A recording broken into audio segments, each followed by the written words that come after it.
Croeso nôl i'r ocsiwn fawr yma ynghylch y Gwartheg. Dafydd Lewis, Pentwyn a Derfel Harris sy gyda fi yn edrych ymlaen ac yn aros yn eiddgar am Baby Guinness. Pen Campraeg y Ffair Ea. Ond mae'r gwerthu wedi dechrau eisoes. Dafydd, ger ar ryw syniad unio o siwt mae'r tred ar hyn o bryd? Ie, mae'n anodd gweud ar y funud fe. Maen nhw'n wel yn gwerthu'n iawn fe. Cwpl o gwerthugion Cymreig sydd wedi bod trwyfo fe. Fi gedi hon yw'r un cyfandirol croes cyntaf fe. Ond chod ar y pris hyn, mae'n swnio'n iawn fe. Ond ddim wedi gwerthu ar hyn o bryd, ond oedd hi yn bwrw, oedd hi dros y 4 pint y kilo yn fyna, Derfel? Oedd hi dod lan yna 2,000 anner, ond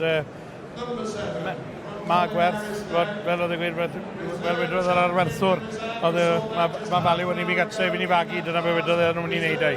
Oes, ti'n bod, a mae'r heffrod yn enwedig y Gwartheg pedigree sydd yma. Mae'n ddyfodol mowr i nhw fel uwchod magu yn does? Wel, mae'r opsiwn na gyda'r heffrod yma, mae'r boes yma sy'n magu'r teip yma fa, wedi mynd i trial brynu'r heffrod gorau am nhw'n gallu at y job, at y gwaith, so felly mae'n rhoi bach o bris ar y heffrod yma. Yn draddodiadol, Derfel, mae'r beirniad fel arfer yn prynu y pencampwr, neu'r is-pencampwr. Wyt ti wedi cael cyfle i sgwrsio gyda'r beirniad oedd Dani eleni yn y ffair? Mae'n nabod un o'n nhw, ac ys i air fach wedi mae Greg Willis fyna wedys oedd bod y jobi'n cael eta wedi wneud y jobi'n rwyddodd ar ôl. Fe ges i getting smile dy Sut i chi'n gweld e'n mynd? Ydych chi'n meddwl mai fe brynydd y pryd pencampwr? Dwi'n meddwl wneud fe roi good shot i fi fe. Mae'n wedi cael y fraint o ferniadu ynddo fe. A chwod na fe fan hyn, mae'n prynu da i'r siop. So felly dwi'n meddwl bod e'n mynd i roi good shot i fi fan hyn meddwl. Bydd i'n ddifur i weld nawr sut fydd y prysiau yma. Llynedd, read all about it. Enillodd ac fe werthwyd honno am 8,000 o bunnau. 10,800 wedyn oedd Rizzo nôl yn 2019 ac yn 2018 a'i Candy wrth gwrs pan gath y teulu Edwards lwyddiant y flwyddyn honno yn gwerthu am 6,600. Felly mae'n anodd darogan, ond un peth sy'n sicr. Mae'n mynd i fod off ma. Mae cof dan y ti fa. O, fi'n gwybod, fel eliffant Derfel. Ond mae yna rhyw awyrgylch sy'n dano, pan mae'n dod i werthu, wel yn dyn nhw ti'n profi mewn wythnosol. Mae rhywbeth special am werthu a sale yn dos ar wefr a'r buzz na. So dwi'n meddwl, pam ti'n cael gynulleidfa fel un nawr yn fod am y pobl ma, mae'n rhoi rhywbeth bach wahanol, mae buzz, mae buzz. Mae amser un o blwyddyn yn meseli, le mae Gwartheg o safon un, mae'n rhywbeth special. Ac wyt ti, Dafydd, wyt ti'n gwerthu hyrdod yn flynyddol, wyt ti'n cael prisiau da, wyt ti hefyd yn gwerthu Gwartheg ar beef ifanc ag ati. Sut wefr yw i pan wyt ti yn y cylch na'n gwerthu a ti'n gweld y cynnyrch sydd da ti'n gwerthu'n dda? Sut deimlad i hwnnw pan wyt ti'n yna fel y perchenog? Ie, wel, mae'n teimlad. Fy cael ei ddisgrifio i gweud y gweithfod ifan fe. Ond un beth sy'n ei licio neud yw bod fi'n gallu cael y teimlad na roi yn pot bach. Dwi'n meddwl gytser ti fe. Mae'n gallu rhoi fe, fe'n mynd yn iawn. Fi'n gallu dynnu mas.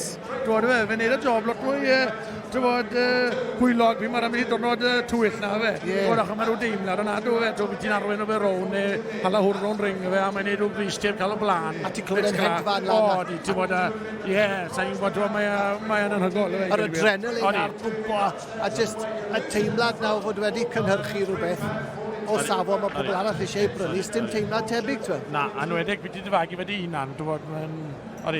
Fwy special byth. Boes, fi'n edrych tu ôl i chi a wy'n gweld Kai Edwards ar y ffordd. Mae'n prysur agosau at y cylch gwerthu yma. Ni'n gweld nawr Elgan Evans a'i heffer mewn yn y cylch gwerthu. Ond mae Baby Guinness ar y ffordd. A fi'n credu bod ni ond yn addas i ni weid, mae yna lot o sôn am faint fydd hyn nhw'n wneud ac a faint o'r bris fydd, ond mae yna lot o sôn hefyd am faint neith y Rhys Bencampwr, yr heffer oedd yn ail i Baby Guinness, Dafydd. Mae lot o siarad am hwnna fyd, wy'n clywed. Oes, fi'n credu bod tipyn siarad cyn i fe, achos mae'n effer pedigree. A dwi'n credu bod rhan beth i person yn gweld y value chod o fagu wrth i fe, a os mae'n pedigree, mae'n lle bosib i magu tarw wrth i ryw fornod i fe. Fel yn dywel fach dwi'n clywed bod gallu gwneud tipyn o arian fi'n credu. Falle mwy na Baby Guinness, pwy o'r? Wel, pwy o'r, dyn ni'n gwybod i fe, ddim eisiau hir i aros. Na, maen nhw ar y ffordd. Maen nhw ar y ffordd, a drychwch ar y shed yma, drychwch ar y lle. Mae'n orlawn yma, boys. I ni'n clywed yn aml derfel am, tymod, pobl falle i siarad ffarmo lawr ac yn y blaen, a falle'n gweud bod y diddordeb ddim yna yn y diwydiant, ond edrych o gwmpas hyn, mae'r diwydiant yn ffynnu, yn mynd o nerth i nerth. Mae'r diddordeb yma, mae'r cyhoedd dal yn cefnogi amaethyddiaeth. Mae'n amlwg mae heddi. Odi, mae'r ddau ddod o'r wrtha, mae'n hynod wedi.